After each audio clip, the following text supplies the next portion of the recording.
Hey guys, it's Eric here at LKQ in Clayton, North Carolina, and look at this survivor that will survive no more. Mid-80s, I'm going to guess 84, 85, Buick Lesaber, two-door. This is when cars were cars and men were men. This thing is sweet. I'm not sure why it's here, but it definitely looked like it sat for a while before ending up here.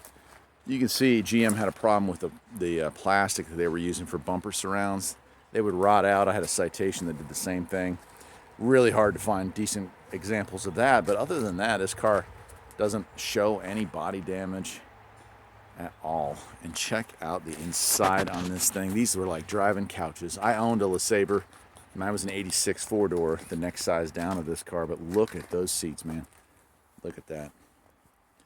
That is a comfortable seat. It was like sitting on a couch. Still had the bench configuration, although it was a 60-40 split. And look at that dash. Wood grain. Man. Metal there. Isn't that incredible? I'll come around to the other side here, but look at the back seat too. I mean, you can just live back here. Before I come around the back side, let me show you the trunk. That is massive. This was also the era that our gas cap was back here, behind the license plate. Got to keep those lines smooth, you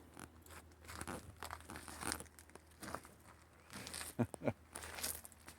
Of course, wire wheel hubcaps and white lettered tires, or white walled tires. Had the vinyl top. You give it some class, as if it didn't have enough already with that beautiful wood grain dash. 74,000 is what the odometer's reading. My guess is 174, although it's entirely possible that this one only made it 74,000. These were not the most reliable cars. GM produced some real duds in the 80s. But look at the length of this door.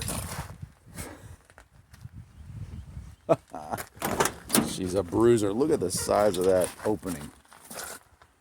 Isn't that incredible? Ooh, and it was power seats, man. Very slick. Mine did not have power. Anyway, that'll do it for today, my friends. You take care.